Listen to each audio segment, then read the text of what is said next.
A lot of people find it very difficult to make that leap getting out of their comfort zone because they are safe. They feel safe in where they're at in life. They just have no interest in doing it. And it's painful for them to try and get out of that comfort zone. You talked about, okay, I knew I needed to start a business so I could start investing in real estate. Like, how did that, can you walk us through that journey? Like, how'd you get started? I mean, not many people start, not as many finish. You obviously finished or are still going strong. Like what'd you do and what in particular worked so well? Well, in the interest of keeping this relatable for people listening, I will say that it wasn't, like I said, it wasn't like a gene or something extra special that I did. But what I did do is I stayed the course. I stayed focused. I never let sight of the fact that I wanted to create,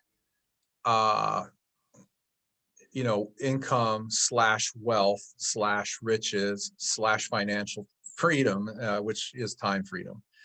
I didn't lose sight of that greater vision. How I got there was, true for everybody in life. It's like a journey, and you zig and you zag and you fail, you fall down, and you pick yourself up and start chasing after something else. For some people, they get there quickly. They just know right out of the gate that it's real estate. I'm going to start investing, and they buy that first one and it goes reasonably well, and they get a second one, and they have some problems, but they get a third one, they keep building. Great. That wasn't for me. Well, that's not what happened with me. Mine was a complete zigzag. But to kind of help answer your question, when I talk about staying the course, I started the course at age 13 with little education about it. I had a computer. I taught myself how to program. I started coding a game. My goal was to sell this game to create money, right? Well, that didn't work out because I ran out of memory. Back then, memory was very, very small and very, very expensive, and I just couldn't finish the game. That's funny. The next step of my life journey was really when I was 15, 16.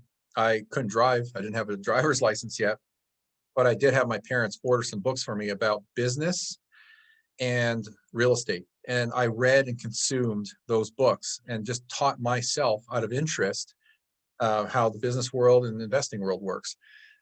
So really, I just had a passion for money. I wanted to teach myself about money. I wanted to learn how money works, what it is, and how you make it, how you create it. And whether you're 16 or 26 or 36, doesn't matter. You can start anytime. The key is that you've got to teach yourself how money works. I said to Andrew, a friend of ours who we were just talking about before, he asked me to fill out, a plaque, money is, and there's a blank, and you write your own word, right? You've been through this exercise. Well, for me, I thought about it briefly, and I put game. Money is a game, and if you learn the rules of the game, you'll know how to play it, and you can win, you can succeed. I was speaking at an event, and the guy that was hosting the event was like, Jeff, there's a guy here. It was one of those, you got to meet this guy. Let me tell you his life story in like 14 seconds. And then boom, here you go. Here he is. And like, admittedly, what was crammed into those 14 seconds was pretty epic. Like, you've got some epic achievements. I mean, building the largest turnkey cash flow investment property company in the country is huge, because I think I know 3 or 4 of your competitors that themselves all have really big operations, and you're bigger than them. So it's like, I respect and appreciate that, but that doesn't just happen. Do you mind telling us, I mean, look, you're not the first guy to like buy a house and try to pop a renter into it, and then maybe realize, oh, I bet there's somebody that would buy this from me as a turnkey investment. There's thousands of people that have had that aha. How the hell are you so damn good at it, man? Who are you? Well, that's a kind of, sounds like a loaded question. I guess I'll start off by saying, look, there's nothing special about me. I'm like everybody else, but one thing I do have that everybody should have is a desire to learn, and the drive to try and succeed, knowing that you can fail, and you probably will. And if you fall, get yourself up, dust yourself off, and keep going. In fact, it's funny we're talking about this because I was just having a conversation with my daughter this morning, and I was telling her that your financial education is probably going to be more important than the other 2 types of education you can get, which is academic and professional. We all go to school to get our academic education, and that's all well and fine. We need to know how to do math and understand sciences and whatnot. And then if you want to become a doctor or an attorney or go down that path, great. Now you get some extra schooling, you become a professional and you go through your professional education. But it doesn't matter who you are and where you are or what you do. And especially if you're an entrepreneur, you need financial education, something we sorely lack. I knew at an early age that that's something I really wanted and needed. And so I took it upon myself to educate myself about business, real estate, and finance. So that doesn't make me special. What it does make me is curious and interested enough in something that I think is important and want to pursue. And I talk about this all the time about people building themselves, investing in their brain, what's between your ears, and investing in your financial education, which includes your business, by the way. And so I took that path at a very early age. And fortunately, it was good that I did, because yes, I succeeded and failed many, many times. But I kept getting myself up, knowing that, hey, what is it I ultimately want? I want time freedom. How do you get that? You need financial freedom. How do you get that? You educate yourself and try hard and try harder. And when you fail, you keep getting up and trying again. So really, if I was to summarize it, it's just, combination of persistence, tenacity, understand that you're going to fail, and you just got to keep pushing and ask yourself, what's your driver? Why are you doing all this? Is it because you want financial freedom, time freedom, family time? I like to say, just don't live a shitty life. So, Yeah. And by the way, you can live a shitty life as a very, very rich person, to be clear. Right. Yeah, that is very true. That is very true. In fact, it can get many times shittier. If it was shitty before and you get rich, it'll probably just get worse. Yeah. Yeah. It comes back to what's your why, why are you doing this? So that's a long answer to your question, Jeff, but there's nothing special about anybody who succeeds other than they just push and try and make it work. Yeah. And it was a humble answer, and it was an honest answer, and I appreciate it. I'm going to suggest, from my vantage point as an entrepreneurial evangelist / educator, I evangelize it of like, hey, there's this amazing thing called being an entrepreneur. It's not for everyone, but if you want a certain type of life, this could be the best way. And I draw a lot of people to that. And then they get in, and then I start to actually teach them what's involved. And I will say this, when you say I'm not special, I just persist. I just keep learning. I'm tenacious.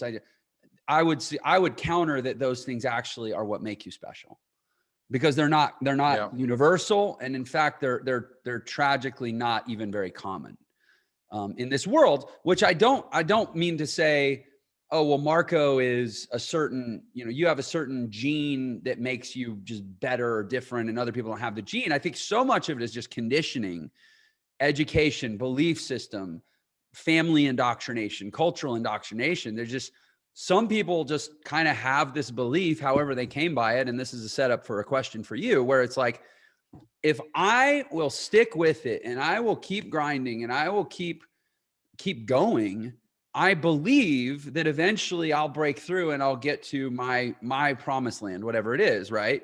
Using the metaphor of people wandering in the desert for 40 years. They only didn't stop wandering because they knew there actually was a promised land. If there was no promised land, they would have sat down and just been like, we quit. We're not going to keep wandering, right? You kept wandering because you believed there was this promised land of time and financial freedom and family and joy that you could break through to. I got to believe that the reason most people don't keep pushing is because they don't actually believe there's a promised land for them. They think the promised land is for others, but not for them.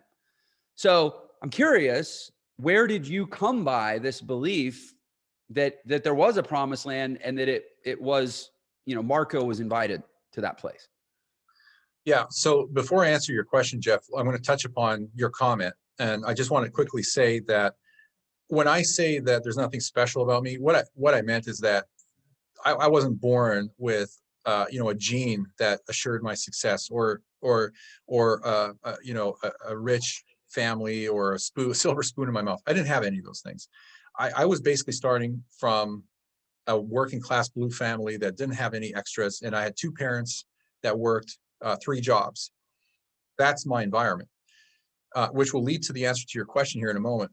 But before I say that, I'll say this. I'd like to say there's 3 kinds of people in the world, and a lot of it comes down to choice. But there's people who make things happen. There's people that watch things happen, and then there's the people who wonder what happened. I always want to put myself in that top category. I like to make things happen. maybe it gives me a feeling of control, false control, but at least I know what my destination and my goal is and my why to get there. And I drive towards that. So I like to be in that first category. Most of the time, I like to watch things happen from time to time, but I don't want to be the ignorant person that's wondering what happened.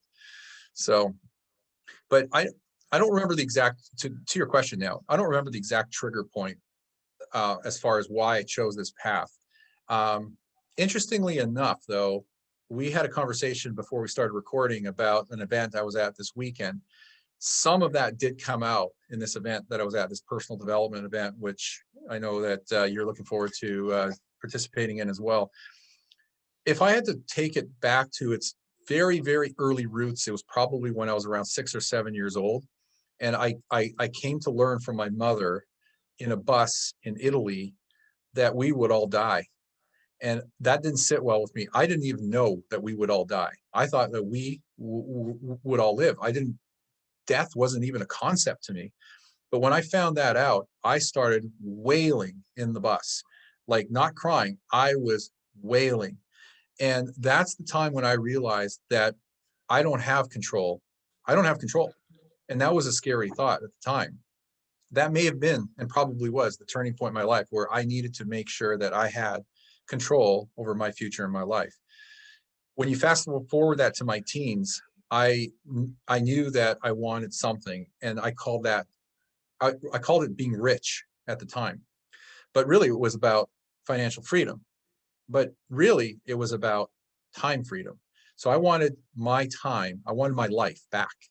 My life, getting my life back was time. So to have that time freedom, I needed the financial freedom to allow me to have the time freedom. And so I worked it backwards without knowing it consciously. And I realized that I had to be on the path to creating my financial future through business and real estate.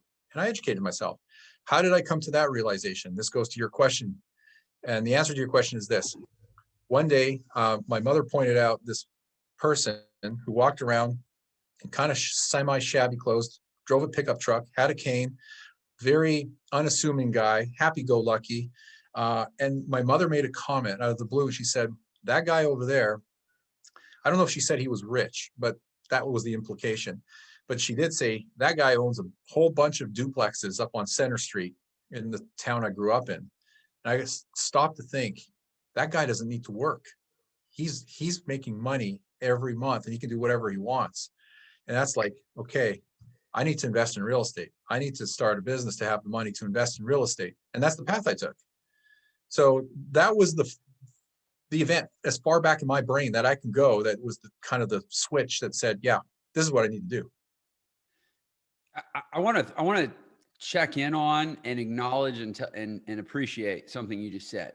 You didn't just say, oh, I want that. I need to invest in real estate. You said, I need to start a business so that, I don't remember if you said it or you just implied it. I need to start a business so that I have the money to invest in real estate. Yep. And there's so many real estate gurus out there that are presenting real estate as the first step. Well, as all the steps on the path, the footpath to passive, retirement and passive income and freedom. And I'm saying this as a guy that bought into that. I mean, I was a 24, 25-year-old jazz musician who made $40,000 a year and started trying to, and was told that, hey, you can start flipping houses. You can start real estate as your path to wealth.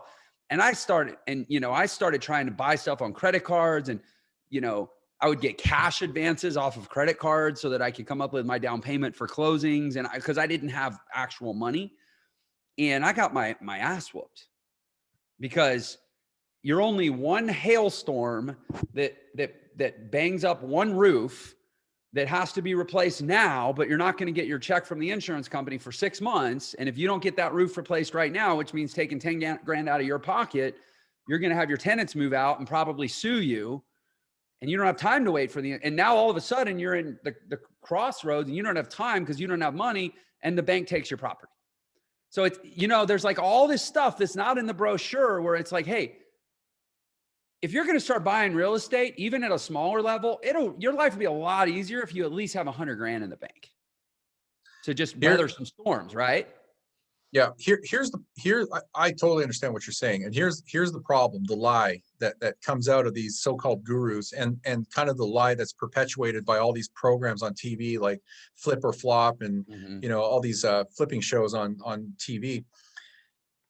The way I teach people about it is there's really two kinds of involvement in real estate. You've got an active approach and a passive approach.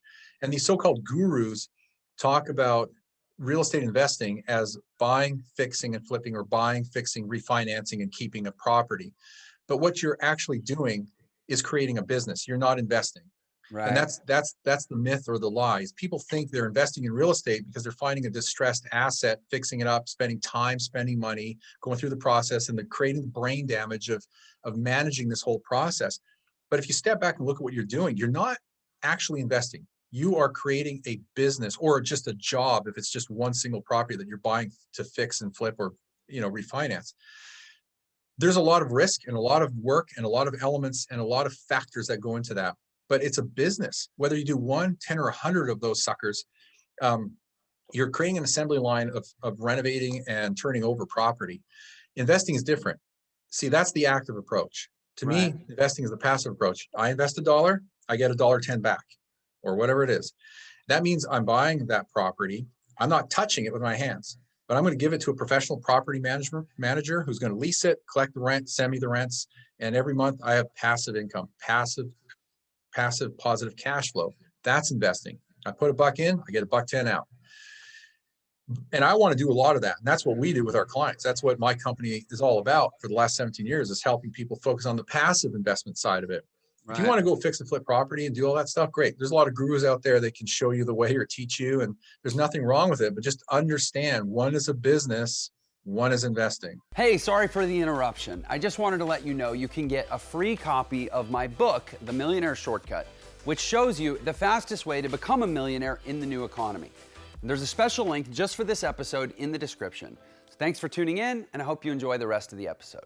Yeah, I think you nailed it, and you're right, because the people that presented that to me, it was not presented as like, this is owning a business, just the same as like owning a frozen yogurt shop is owning a business, or owning and there's a lot of things like that. I mean, people talk about you just need to buy some vending machines.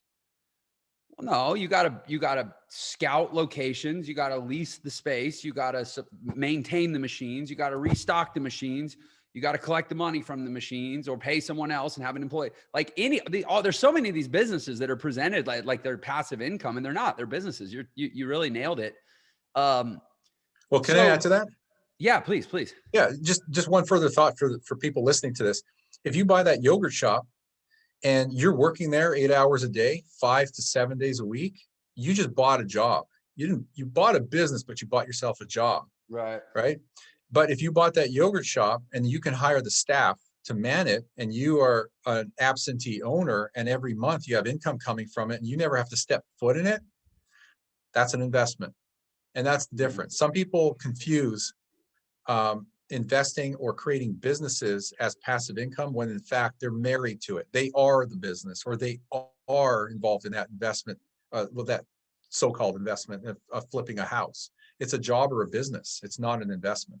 Yeah. And I think, again, kind of looking at it in practice, I mean, all this stuff is great in theory, but if I really try to look through the lens of how the rubber usually meets the road, you have a lot of people that are buying what could be investments if they could make a living without it.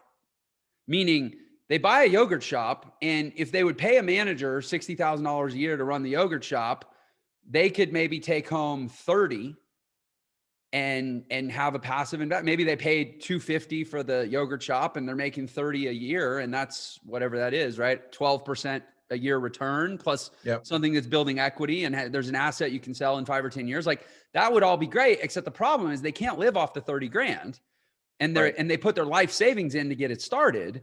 And so now they can't afford to pay the manager, because they need to be the manager so they can pay themselves to manage it. So then instead of making 30, they can make 90, which is what they would have paid the manager, plus the 30 they could have kept as the owner.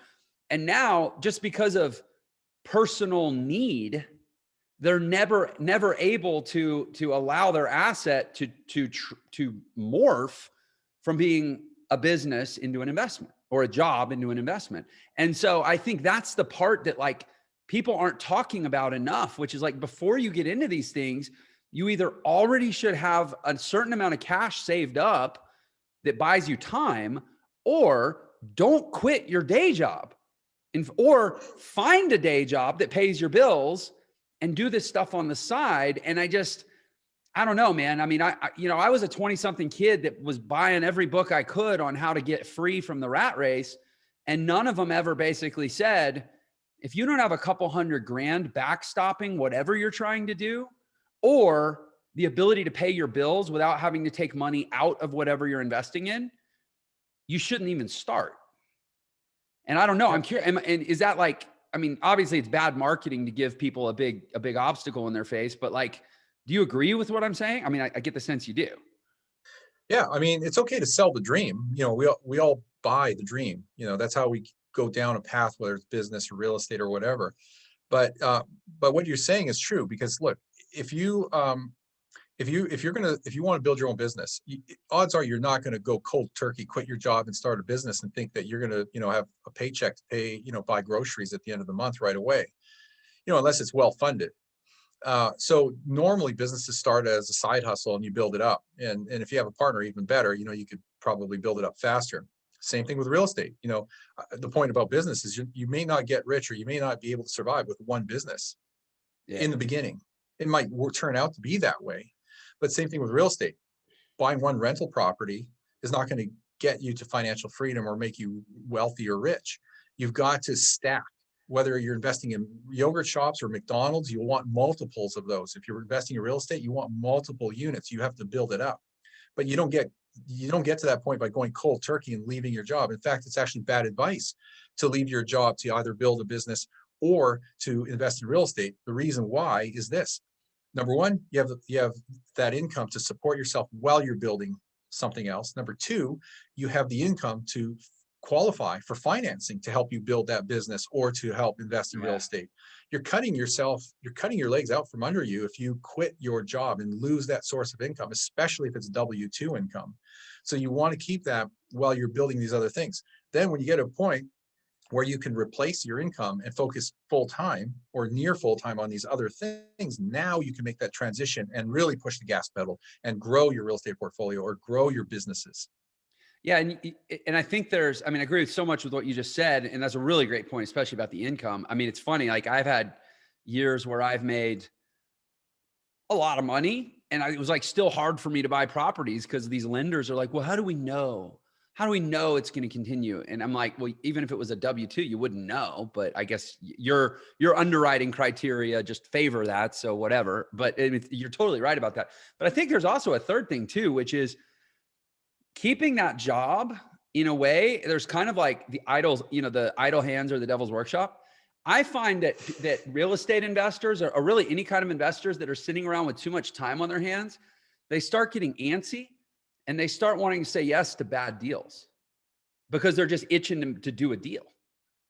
Whereas if you've got a job and you're always trying to squeeze out the time to do a deal, you're going to be a lot busier and a lot more willing to wait to make it that one deal that's good enough that it's worth making the time to do, Yeah, you need a level of patience, but you also need to have an understanding or clarity of what it is you're investing in. If you don't have a strategy and criteria around what it is you're trying to invest in or buy or create with a business, you shouldn't be pursuing it or too quick to pull the trigger or go under contract or buy something. You need to understand what you're doing, and if you don't know what you're doing, build a team around you. I mean, it's so important to have the right team. With real estate, we tell our clients you need 5 core people on your team. You need your acquisitions people or your company, and that's what our company does. Then you need financing, so you need the lenders that are going to help you finance those acquisitions, that real estate. You need your professional full service property management companies to manage the properties that you just bought, and finance. You need your asset protection attorney or an attorney in general, and you need a tax advisor so you can minimize and eliminate the taxes that come from these investments, so you are in a better tax position. So that's your core 5. And so you can't possibly know all that stuff or do all that stuff on your own. It's impossible. But when you surround yourself with the right team, those 5 key players, guess what? You can be a very successful real estate investor. You don't need to know everything. And so they're going to make sure that you don't make mistakes, that you're not going to screw up. So what are your criteria right now? I'm curious for you personally and as a business and for your clients and everything, looking out in the market, you're obviously helping people define those criteria and providing them a solution that meets them. What do you feel like is the best criteria to be defining in the market now to get what most people want out of real estate investing? Well, you asked me what my personal criteria is, so I'll tell you that, because Okay. we're in over 25 markets right now, from Southwest Florida all the way up to Chicago and the Ohios and Pennsylvania. So we're mostly on the eastern half of the U.S., and each market caters to a different investor for different reasons. But generally speaking, if I'm looking to invest in real estate right now, what I would be focused on personally are 1 to 4 unit properties, so singles, doubles, triplex, fourplexes, in markets that are experiencing very strong growth. I would focus on ideally what I call a B plus neighborhood. So it could be a B plus, A minus type neighborhood. So that's your middle to upper middle class type of neighborhood. So bread and butter and a little bit above that. And I would probably focus, this is going to be very market specific, but probably in the range of like anywhere from $120,000 to $170,000 on a per door basis per unit. You can buy more than that. You can purchase less than that as far as the range, because we have that whole wide range. But that's where I'd be focused on. And the reason for that is because I know I'll have good cash flow, a good cash on cash return.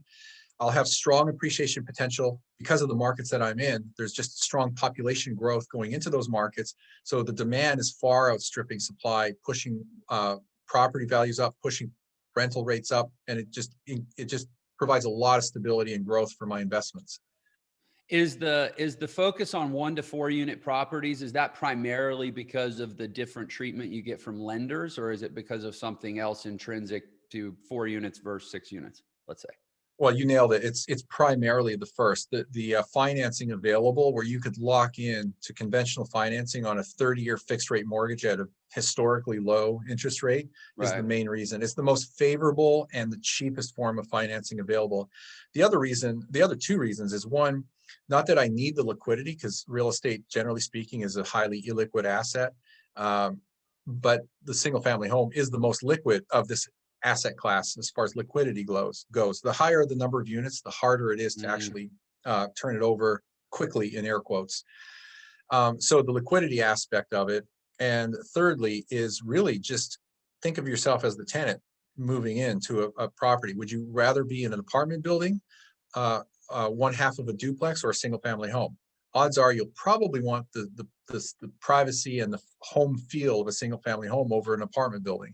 So you tend to get great tenants, anecdotally and factually speaking, from single family homes over duplexes, which is true over triplexes, which is true over fourplexes, and so on up the pyramid. I just like the fact that I can offer somebody their own home with 4 separate walls, not shared by, with anybody else. It just attracts the best tenants, and it has strong rent. So do you find that you tend to get and that makes perfect sense, by the way. And if you've been in this game a while, the value of good tenants monetarily over time, not just for reducing headaches. But I'm curious, do you feel like you also get the best economics of rents versus cost out of single families? Well, if your question is based on a comparison to a multi-unit property like a fourplex or like an 8, 10, 12, 20plex, a lot of people will say, they'll make the argument that if you have one vacancy in a 12-unit property, you're only 1/12 vacant. You still have rent coming in from the other 11 units, versus what they compare it to, which is a single family home. Whereas if you have one vacancy there, you're 100% vacant. Well, that's true, but you're not exactly comparing apples to apples here. You're comparing a fruit to a fruit, and it's an apple to an orange. The reality is whether I have 12 single family homes, which I prefer, versus a 12-unit apartment complex, I still have 12 doors. I still have 12 units, 12 tenants. So I don't care if I have one vacant home or one vacant unit in my 12plex, it's still one vacancy. So I don't actually look at it that way. There is some efficiencies with buying larger multi-unit properties in terms of one close, one set of closing documents, one loan, all that kind of stuff. Sure, Right. there certainly is an advantage to that. But if you're building, let's put it this way, I'll give you another piece of this. If you're sitting there with $1 million, $2 million of investable capital, you may be better off just stacking a whole bunch of fourplexes, going after a bunch of fourplexes, or maybe, a couple of 10 or 20 unit properties, because you have a lot of investment capital to deploy. And so you want to move quickly and to get those units quickly, because it would be harder to go after, whatever, 20, 30, 40, 50 single family homes with that $1 or $2 million. It's like volume buying, if you will. Right. You can move quicker if you have a lot of capital. But if you're sitting there with $50,000, $100,000, well, you're going to be buying one or two at a time. Yeah. Yeah, that makes a lot of sense. I remember when I was growing up, or when I was in my 20s and I was a piano player, I played piano. This is how I got exposed to all this fancy stuff that inspired me to want to be successful. Is I played piano in the homes of all these really, really wealthy people that would, there was this one agency that whenever they booked me out, I think they started at $500 an hour to have me play. Wow. So, the kind of person that's going to have me play in their home for 4 hours to play piano for $2,000, it's probably a pretty affluent person, right? Mm-hmm. And unless it's, like a wedding or something. And so I was playing in the homes of CEOs, several billionaires. Like I could rattle off the owner of just about every major sports team in Houston. I played in their home. But I remember in particular, I had these 2 gigs within about 30 days of each other. And one was a guy who owned 4,500 single family rentals. Wow. So whatever, let's assume he cleared $600 a month, even net per property. What's that math? He's making like $25 million a year in just rental income or something. Wow. And then within 30 days later, I played piano in this guy who builds really big, like 200-300 unit apartments and like mixed use, retail or apartment rentals up top, but then he'll have like light retail on the bottom and even maybe some office suites or stuff. So he would do these big mixed use, $50-60 million developments. And I was playing his party, and he was in an argument with somebody about how what he called low end residential real estate is a complete waste of resources. It's only like a poor man's game, is what he called it. The big money, the smart money just built, like you said, you leverage his economies of scale and goes big. And I remember thinking, well, I have a reasonable basis. Well, at least I can say I played in the home of a guy that completely disagrees with you 30 days ago, and his house could definitely beat up your house. So that's why I like asking that question, is like, it seems like there's 2 very divided opinions in real estate. Yeah, I don't think there's a wrong answer to that question. You can be successful either way. It's just a slightly different product type within the same asset class, and it partly has to do with your comfort level, and partly has to do with how much investment capital you have to deploy at any given time. Okay. So most people build it up, like the game of Monopoly, 4 greenhouses, 1 red hotel. Right. They just keep stacking single families, and duplexes. And really, that's all you really need. Because if you stop to think about it, depending on where you live in the country, if you build yourself a portfolio of 5, well, maybe not 5 now, but let's say 10 to 20 single family homes, and you're not starting in your 60s, but you start, in your 40s or early enough, you can build yourself a fairly substantial portfolio. You'll have great rental income. Your net worth is going to grow because the equity in these properties will grow in 2 ways, the amortization of the loan, as well as price appreciation over time caused by inflation. So your net worth grows, your cash flows grow. Guess what? You're going to get to a point where you're going to have the ability to leave your job, your work, if you want to do that. Some people love their job and they're happy doing it forever, but that's fine. But you can do it with 10 to 20 homes. People don't need a 100-unit apartment building. Right. Yeah, that's a good point. Yeah, and you're right. If you're 35 years old, just say, hey, I'm going to acquire 1 property a year until I'm 50, and then I'm done. Right. Fantastic. Yeah. And guess what? Here's a shocker for most people. That, until you actually attach numbers to what you just said, that most people can't wrap their head around it. But just think about this. I mean, the single family homes that we're selling across the country right now range from 80,000 on the low end, which if you live in California like I do, that sounds like half of a garage, Right. right? But from 80,000 to about 200 to 215,000, that's the range for single family homes, depending on the market and what you're actually investing in. Let's just call it $130,000 is an average or typical single family home in the Midwest, South parts of the Southeast. I'm just doing the quick math for you here. A 20% down payment on a $130,000 home is what is that? That's 20. It's under $30,000. Yeah, it's 26 grand, right? Plus maybe Yeah, it's some about closing 26. costs. So Yeah, so for less than $30,000, you've got your down payment, closing costs, and a little bit on reserve. You should have a little bit more than that. But for every $30,000 chunk of investment capital you and your spouse have, you've got your next property, single family, maybe a duplex, but single family. So guess what? If you guys are able to make or save 25, 30,000 a year, you are picking up at least one every year of those properties. And yeah. if you do that for 5 years, 10 years, you're well on your way. And it gets easier as you go, because as the equity grows in your properties, if you're in those types of markets, you can reinvest the equity as a down payment towards your next properties. Yeah. And so it starts to mushroom a little bit. It's a really good point too. And I think this is also important for people to not sabotage themselves or cut themselves off at the first sign of trouble. Is it reasonable to suggest that LeBron James knows the rules of basketball, or maybe Michael Jordan? Like, those guys know the rules, right? Does that mean they win every game? Nope. So but they didn't give up either. No, they don't quit playing, and by all means, they're always winners. It doesn't mean they always win. Right. And I think that's important, because a lot of people, as they start learning the rules of the game of money, I mean, I see these people because there's so much fear around money. That's like the problem that we're always grappling with. And they learn the rules and they go out and they try to do a deal and something goes wrong. And they therefore believe that the game doesn't work.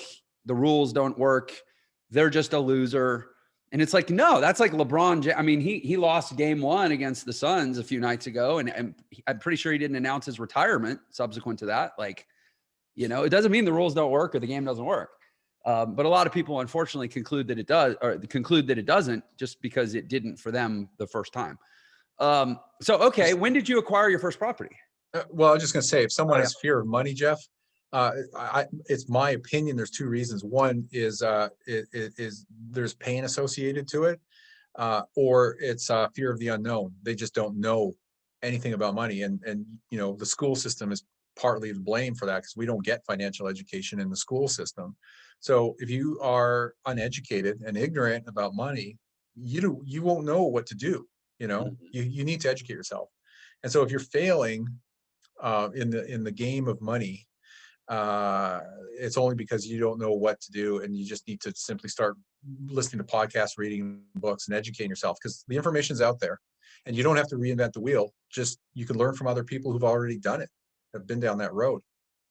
So, yeah, I mean, I couldn't agree more. And especially now, I mean, even compared to when I started in 2008, well, I started as an entrepreneur when I was still a teenager, and that was 1995, I guess, is when I dropped out of school and was like, I don't want to go to school because I don't want to get a job someday. And that's what school is for. School is just job training. And right. So, or job candidacy training. It's like, oh, if you finish school, you at least have what it takes to be a candidate to get a job. Like, you can follow orders and you show up on time and you follow the dress code and all that stuff. And I was like, I don't even want to be a candidate for that world. So I'm out. Right. But, that's when I became an entrepreneur in 1995, but there wasn't that, I mean, it wasn't like now, like it is now, where you can go type in like debt snowball versus debt avalanche, which is better. And then like 100 articles come up about like different strategies for consolidating debt. Like that didn't. So now I truly agree. There's like virtually no excuse. Even though, frankly, I don't see financial literacy being that much more common now than it was 10 or 20 years ago, which is sort of weird. Yeah. Why do you think that is? I'm curious. What's well, I don't think you're looking at a long enough window historically for that change to affect, because where do we get most of our our initial education outside of the school system. The bulk of it comes from your parents. So if your parents are in it from a generation that didn't have it, which they didn't, and they're also from a generation that is like post-war, pre-war, post-recession or depression, their their their idea of money is completely different. Like they're coming from a scarcity mentality where they have to save and scrimp and everything is worth keeping because you might not have a job tomorrow, or you might not be able to afford something down the road, right? If you're coming from that mentality, that's how you're going to grow up, and that's what you're going to be like. That's how you're going to think. But if you're able to teach your kids, guess what? Your kids are probably going to be better off than maybe your generation or the previous generation, and then they could perpetuate that forward. So change doesn't happen in 10-year blocks; it happens in generationally. So we need to be all the agents of change. We need to teach people through your podcast and stuff. Yeah, that's a good point. But also, I mean, I totally agree with what you just said. That's a great point. But like, damn it shouldn't be like that. Like, no. Why are we listening to our broke parents about money when we can go listen to like Ray Dalio talk about money on YouTube for endless hours, right? Like, why are we giving, you know what I mean? It's like, I agree with you. It is still that way, but it actually really shouldn't be that way. And so I feel like there's some other paradigm that needs to change, or else people still aren't going to be tuning in to what's out there.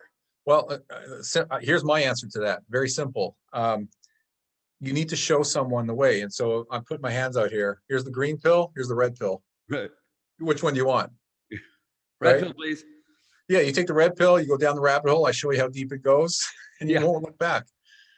Right. Yeah. But I guess that's what you do. I mean, that's what you do. That's what I do. That's why we're out here doing what we do. Right. Yeah. But you know what? A lot of people choose to take the blue pill and stay in, wherever they're at. And they're, because it's comforting for them, that it's safe. Completely off topic, but the whole thing we were talking about before we recorded about, your subconscious mind being so powerful and wanting to keep you safe, which is, a friend of ours, Larry, that's what he talks about.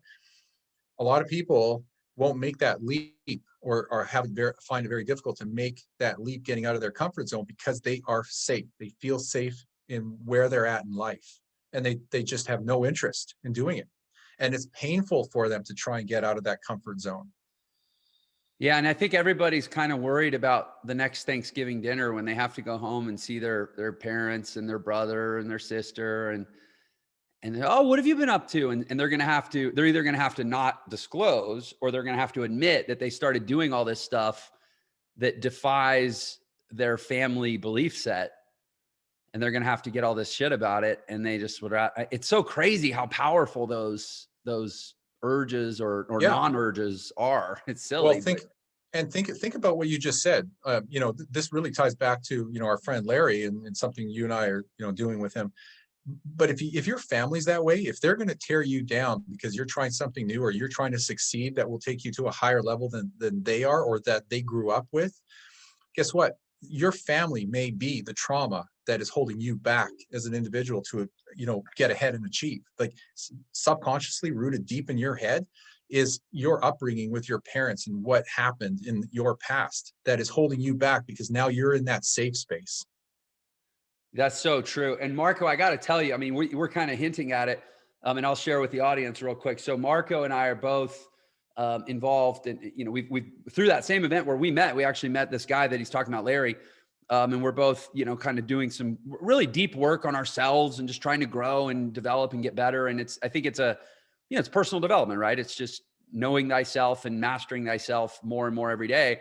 And it's work that never stops for entrepreneurs, and unfortunately kind of never starts in many cases for sometimes other people, which is maybe unfortunate. But we don't need to, anybody who's listening to the show is like, what are they talking about? I will tell you, hang tight, because I'm actually having Larry, you'll appreciate this, Mark. I'm having Larry on the show.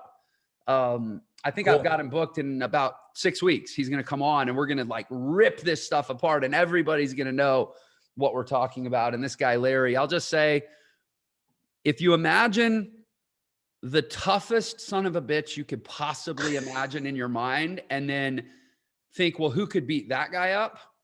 It would be Larry, right? Yep. Yeah. Well, Anyways, I mean, so I'm excited to introduce this part of our lives to the Millionaire Seekers audience. But so cool. Marco's planting a seed that we will sprout at a later time.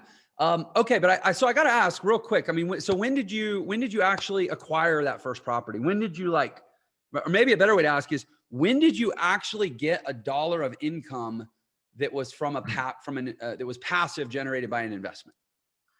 Well, the answer to the second question is the answer to the first question. And so my first rental property was when I turned 18, when I was 18 years old. Okay. And that sounds like really young for most people. And it is, because I was learning about it and teeing myself up from when I was 15, 16 and on, thinking about it. I got my first real job at 16, which was working at a grocery store, which paid a decent wage because it was a unionized job. So I made a fairly decent income. So because of that income and my ability to qualify for financing at the age of 18, I was able to purchase that first property. So let me ask this next question, and this is a little flex opportunity for you, but I'm not going to ask you to overshare personal details, because Sure. I'm not going to say, well, how many rental properties do you have now? But I will ask, how many rental properties would you say you have acquired transactionally for yourself or for your clients through your total business? Do you even know that number? And that would be not just single families, but multifamilies too. So me personally, on and off, I didn't keep all of them. Right. I've probably acquired 150 units. And then our company, we are probably on pace to do or break 1,000 sales, like 1,000 properties this year. We did about 800 last year, so we're on pace for about 1,000 this year. And our clients are purchasing anywhere from 1 per year to sometimes as many as 5, 6, 7. Wow. Yeah, that's a lot of biz. I mean, so, if you're talking average 150, $200,000 homes, you're talking about your company's turning over 150 to $200 million a year in residential rental properties. Yeah, and keep in mind that we're not talking New York, New Jersey, California, where it's 700,000, $800,000 million homes plus. We're talking like Northeast, Midwest, South and Southeast. So the range of those nice 3-bedroom homes is from 100 to 225,000. That's broad range of. Yeah, So I just bought through one of your competitors, because I'm doing tons of research on this market, and you and I should talk, and I want to get one through you too. But I just bought it's a sweet deal. It's $127,000 single family home in Cleveland, Ohio, that I think rents for $1,300 a month. And it's the easiest damn thing I've ever done. I signed like 3 DocuSign documents and sent some money off. And, it'd take about 30 days. I just closed on it last month, and I think they just finished the repair. So it's getting listed by next month. I'll be probably I paid cash for it. So I'll probably be getting $800 or $900 a month. Just direct deposit. First of all, I don't have to lift a finger. All I have to do is pay taxes at some point. Yeah. Well, first of all, congratulations on that. I don't know any of the details, but the fact that you've, completed that transaction, you've got a rental property, that's a great step forward, whatever step that may be, first, second, third, 100th. I would ask you why you went the all cash route, because I'll tell you why, because I have about 25 doors in my portfolio, and I was overweighted. I would say I had too much more debt in the total portfolio than I wanted. So I actually wanted to pay cash to rebalance the gross portfolio. I'm trying to stay between 40 and 50% equity in the total portfolio. Got it. So that's my reason. But I agree. It's a great question. Yeah. I'm not saying everybody should just go pay cash for these things. Right. Yeah. It depends what your strategy is. If you're trying to grow the size of your portfolio rapidly, you want to put not necessarily the minimum down, but less down, because you want more leverage. So you have more investment capital to put down payments on more property. And so you're borrowing free money is essentially what it is. I'll tell you the other reason. It was not just taking my real estate portfolio as in itself, but also to try to beef up the equity on my balance sheet as a whole, because I'm applying for credit lines for my business in the close to 8 figures in credit lines. Got it. And I just need to look healthier in that way. Not banks are more conservative than probably you or me. So yeah, right. For sure. Yeah. Well, so that's a good answer. All right. Yeah. I'm just curious. So anyways, listen, unfortunately we're about out of time, but I mean, I have a feeling we have, and a lot of people are going to hear this episode. I'm grateful to say my podcast has grown a lot since we started it about a year ago. A lot of people are going to hear this.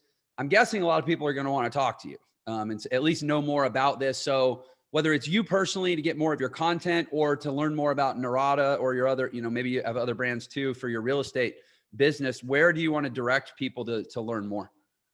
Yeah. So thanks, Jeff. It's been a lot of fun being on your show, by the way. And this was great conversation. I know you and I could talk literally for hours. So, and we will at some point.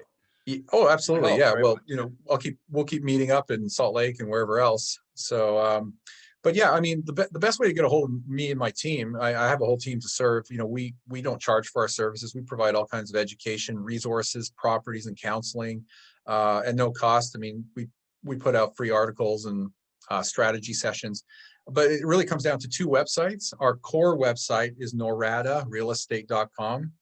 And for those people who don't know how to spell that, it's NORADA, noradarealestate.com. That's our mothership, if you will.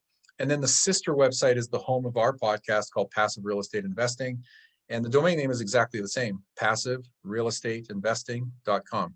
And that's it. Do you put out any social content on your own?